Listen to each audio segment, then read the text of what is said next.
Hello, this is Aftab Khan, BRASI USA Executive Director here. And today I am very pleased to welcome our guest, Mr. Huzaifa Hussain, who is the Director of Manufacturing at Procter Gamble Pakistan. I'm joined by my colleague Atif Ahmed, who is the CEO of Supply Chain Rising Pakistan, affiliate and authorized training provider for BRASI in Pakistan. So, a little bit introduction of here.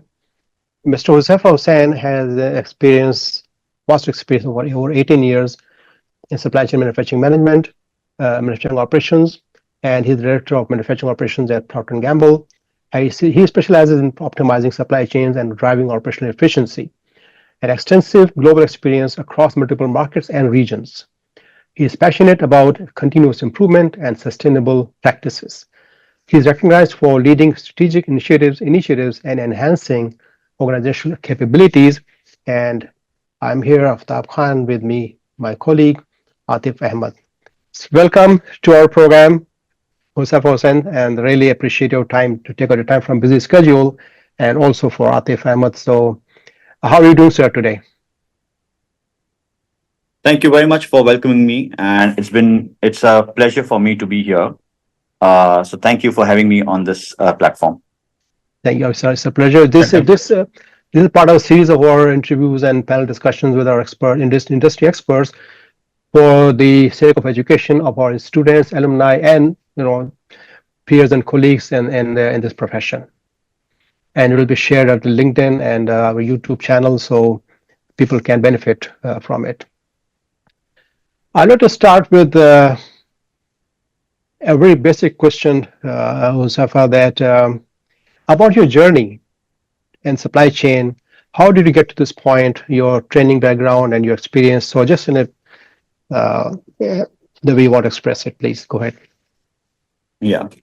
So throughout the 18 plus years that I've had in supply chain for Procter and Gamble, I've had the opportunity to work in very different areas of supply chain, right? I started off as a supply chain analyst, which was from a very scratch, and then had the chance to do multiple roles in different areas within supply chain, logistics, planning, and now operations as well. And throughout this journey, I have had different responsibilities from senior management to now leadership positions. And this journey has been overall a fantastic one. Overall, a very energizing and energy, and I would say an overall roller coaster ride. Overall, for the past 18 years, yeah. And what helped me find this passion of mine was my passion for data analytics, my passion for overall analyzing and critical thinking, and that's when I did projects related to supply chain back in my university. I really got close to how this function operates and really got passionate about making a difference in driving cost and cash optimization for the business. And that's really what enabled me to make a career choice and join supply chain versus my base, degree, or for that matter, my majors in my bachelor's. Would you like to share any key milestones in your 18 years journey with P&G, a huge organization globally and every day impacting people's life every day, all corners of the globe with the products and programs, very inspiring company. So, any key milestone that you'd like to share with us, please? So, yeah, I think for me, the biggest milestone for me was to get the chance of lead the organization which I started my career with. So I started off in 2006 as the supply chain analyst in Pakistan for Procter and Gamble, and then in 2019 I was brought back to Pakistan after doing a few international assignments to lead the organization, supply chain organization for Pakistan. And I think that was one of the key milestones for me to go and now drive value, and drive optimization for the business I really started my career with, and lead the people and organization where I started. So this for me has always been home, and making sure that I come here and I make a difference with for the people I've grown with and I've known for years is something which was a key milestone for me. Seemed Hmm. very started my career, but then when I got the chance to do it, it was really fantastic. Wonderful. So you went out and led the global processes and came back with that rich experience to help your local organization groom them, mature them, and bring to the next level. Any Exactly. particular aspect of global experience, like technology or people, culture, regulation, regulatory, whichever you were most impactful or you gain most from that part? So the international exposure really helped shape my professional life in a way that it really helped me understand how cultural differences would need you to be more flexible, more adaptable, how different regulations in different countries would come up with very different challenges that you would have not faced, but then really helps you understand those challenges and helps you bring them those learnings back in your local organizations. Similarly, how different businesses and market sizes operate, right? Going into a bigger market, smaller market, learning those dynamics really helps drive that business understanding. So it encompasses all learning, builds the business understanding, builds organization, deeper organization understanding, and then Hmm. helps you get through challenges that you can bring back and drive value to your local business. Wow, that's the takeaway from your global experience. All the aspects that you brought back and enriched your own team. Amazing. Other you want to ask any questions? I have a couple of them to go, but Atif, you want to ask something? Yeah. Okay, go ahead, please. What basically, if I talk about the because operational efficiency has been very key thing. If we talk about the whole supply chain, even it is a service organization or a manufacturing organization. So, uh, what do you think? What drives you your passion for supply chain management related to the operational efficiency in your organization, particularly if you talk about? Yeah. So what really helps drive operational efficiency and drive business results? For me, I think this mindset of continuous improvement is the key enabler, where you continue to challenge yourself and continue to set the bar high for you and your team to ensure that you are into that path of ensuring that you are able to drive change, right? Other than that, making sure that you enable your people by breaking barriers for them. You enable your people by driving the right decision making framework for them and making sure that you collaborate end to end across functions to make sure that you are able to drive that for your organization and deliver the business results. So that's been the key enabler for me to drive operational excellence so far. Wow. That's fantastic. Yep. Rightly said. As I have the experience of working with the the Japanese environment, so they used to hammer with the continuous improvement philosophy all the time. Kaizen, Yeah, small improvement. So that is brilliant. That is great. May I ask quickly about sustainability?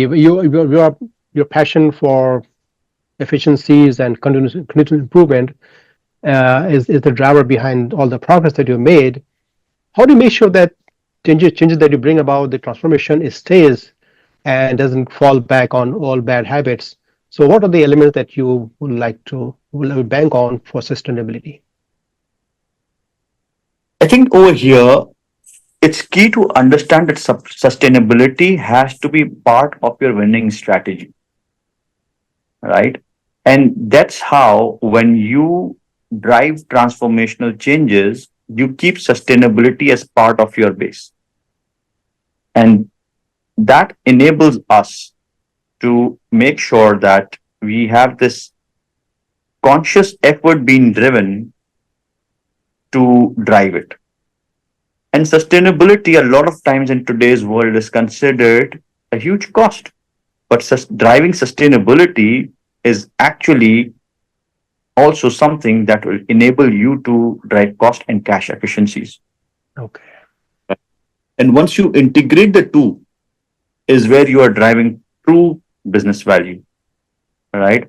And we have seen this over and over again, and in so many projects that we have done in the past years, have driven while having sustainability as part of your strategy. It really enables you. It's not an incremental cost. It's Mm. basically uh, something that not just enables overall a better environment or better world to live in, but also a better community outside, and then while driving better business results. Right. So it's not like it's separate from your operations. It's part of the blended into your thinking. Okay. And your passion for people development must have played a part because when you transform people, you transform processes that they don't go back to the. Cool. Any thought on that? So yeah, I think people are the core of any operations. It's basically as you grow, as I've grown into these years with PNG, what I've learned is as you grow higher, you have a higher responsibility of making sure that people are taken care of, because your people are going to take care of the business, right? And that's where the concept of servant leadership is what I really believe in. So as you grow into the organization, your job is to serve your people, right? And those people will then serve the consumers and customers in a way that will delight them and will then drive value for your business. So that's how basically it has to be a inverse pyramid where the leader is at the bottom of the pyramid. It's an inverse pyramid, right? And Okay. that's where is on the floor asking question, how can I serve you? Wow. So you're like pinnacle of leadership that you have reached that point where you can really comfortably go back and start developing people from the very bottom up and Exactly. help them reach that level, their full potential. I mean, that's amazing. Wow. Yeah. That's a strategy. Wonderful. And that reminds me of, we have our Dr. Lean Jürgen Bunisch on our board, who is a lean expert, and he talks about the same thing as you mentioned, Huzaifa, that many initiatives become flavor of the month and they go fall back on bad habits. But if you change people, transform their mentality and their approach to solutions, then it's not going to go back because now they've owned it. Exactly. That's so amazing.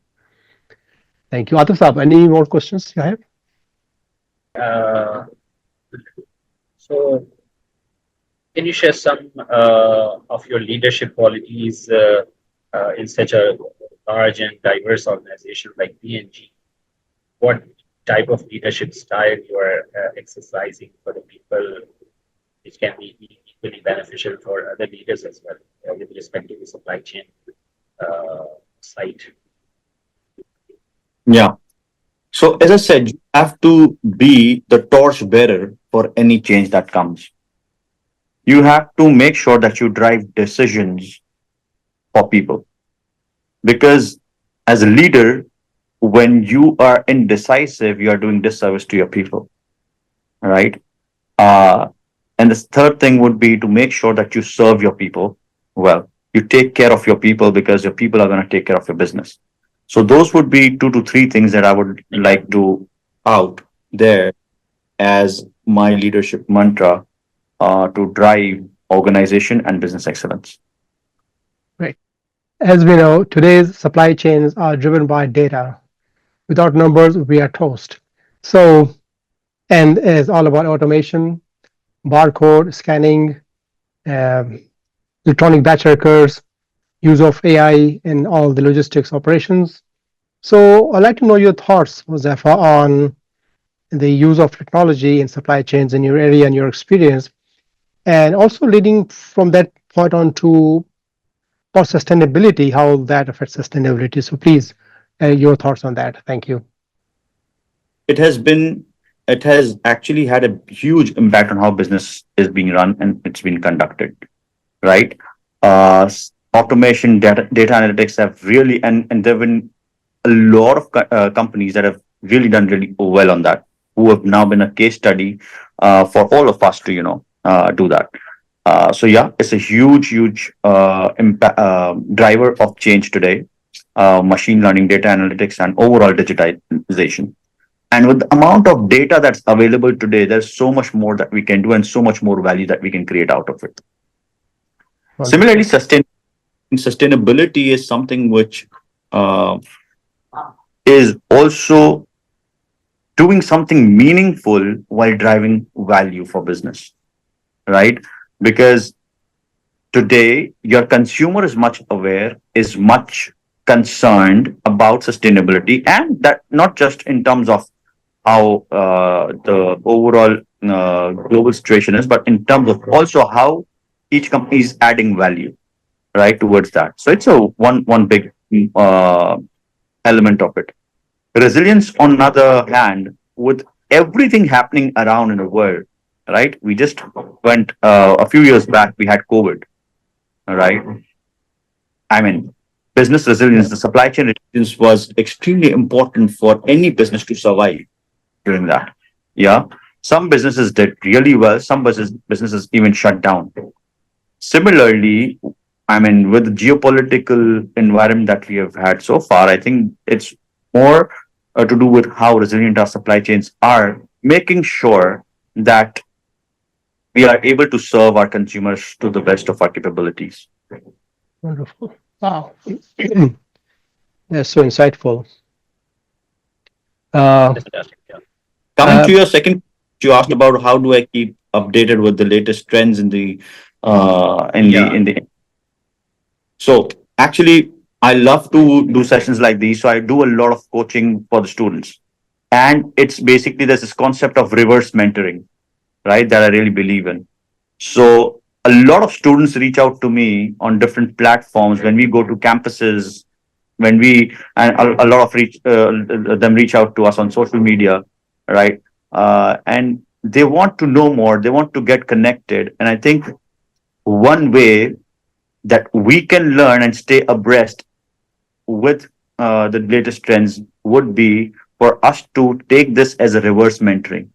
While they are coaching us, we need to know and understand what, because that's our workforce of the future, right? right. Those are the people who would know what's needed, how to motivate people, right? There's and how to what really takes them, and making sure that we open our minds to their perspectives, their viewpoints, and how they see things around really helps in learning. Similarly, sessions like these, I mean, the conversation that we have had so far, I think we learn from each other, right? Today I've done more talking, but I think in other sessions when we have a panel conversation, I think it really helps us, exchange Yeah. notes and, learn. Other than that, I think how social media is evolving, it's really helpful, right? You Yeah. follow the right channels, you follow the right pages, and I think you can really keep yourself updated instead of the doom scrolling that you do. It really No. can be Yeah. helpful. Yeah. So yeah, so, I Absolutely. mean, And technology is sorry. Yeah. Yeah. that. Go ahead, please. Yeah, Yeah. So yeah, two major points you brought up. Others, if you let me. Uh, Coaching or learning back from students, although they are still learning in the college, but the idea, the thought, the question that they ask are so searching. You really go back and have to look for you have to challenge your boundary of your intelligence to answer those questions because they're very fresh minds and they haven't seen. So experience does two things. One, it matures your mind, but also kind of sometimes it makes that like think in certain ruts and profiles which the students haven't seen yet. So they're open to ask any question, and that's very interesting. So that, that's exactly. amazing. Yeah. With that, I will like to ask this question. in your role and you as a team, like you are very passionate about your team development and people empowering people, what skills and qualities you like to see in people that want to join your team or you are with your team but you want to groom them? And followed by that, what advice would you like to give to people to get those skills and qualities so that they can really match up? Yeah. So my advice to professionals aspiring to build a career in supply chain or manufacturing operations is to develop strong foundation in core supply chain principles and acquire a diverse set of skills. Yeah. This would include the knowledge of logistics, demand planning, inventory management, and process optimization. This is basically the crux of what supply chain would be doing, and that would really help. But that's kind of more of what would be needed to get into a supply chain career. But at the core of all of this lies your passion for winning, Mhm. your grit, and your resilience, right? That's something which you really would need to have a successful career in supply chain, because you will be challenged on a day-to-day basis, right? And there'll be times when you will hear a no as an answer to almost everything around, but your grit and resilience and your passion for winning is what's going to drive results. Uh, Below all of that, for me, the biggest thing that I always look for is integrity. It starts there, because supply chain is a function that is exposed to so many elements around, right? Uh, it really is important to make sure that everything we do, integrity is the core, right? Got It's it. the absolute base, and then everything else builds on. Yeah. So What really, I would add, just one more point, is that making sure that to stay abreast and to stay competitive, digitization, analytics is something which would really help, because that's where the future of supply chain is. right. Okay. Absolutely. Yeah. So technical knowledge, expertise is definitely a baseline, but you need integrity, passion, and resilience, and that character, those characteristics to succeed. Right. That's what I'm hearing. Exactly. And Exactly. you mentioned technology. Like we know that supply chain is driven by technology today. Everything like paperless and scans and barcodes and all that. And with the introduction of AI in the supply chain, you see where it's going. So knowledge of technology, that's I think if I take it, if I heard correctly, those personal characteristics and knowledge and technology technology savvy is the key for success. Ex- Exactly. And a lot of people in today's world think that if we are moving towards being tech savvy and towards a lot of digitization, means we can really step back and work in silos. I'll then circle back to the point which I have been talking Right. about earlier, which is building relationship doesn't go away, because in whatever role you do, your growth will depend on how you build relationships in the organization and how you communicate, right? The cultivating this strong communication skill and making sure that you invest in relationships in the organization. I mean, these two things never go away, no matter what trend uh, is, coming up in the future or now. That's so critical. The human element that never goes away, no matter what level of technology you're deploying. Absolutely. Unfortunately, that's the all the time we had, gentlemen. And but it's such a pleasure talking to you. Thanks for making the time, both of you, and uh, I really appreciate it. And I'm sure that our students, alumni, and general professional body will gain a lot from this insight. And again, I thank you, and I'll say we'll stay in touch and We'll see you in our future discussion. Like you mentioned, it's just an interview to gain from your insight, but we also have panel discussions, and we look forward to see you again, Huzaifa, in one of our next future programs. It's been Thank you, an Zafar. absolute Thank you very much for coming. It was fantastic. no, Thank you. thank you, and it's been an absolute pleasure being here in this esteemed company. And I'll be looking forward to further connects where we can have a panel, have more conversation, where we can learn from each Inshallah. other. Yeah. And, Thank you very Very much. soon, inshallah. pleasure. Thank you. Have a nice day.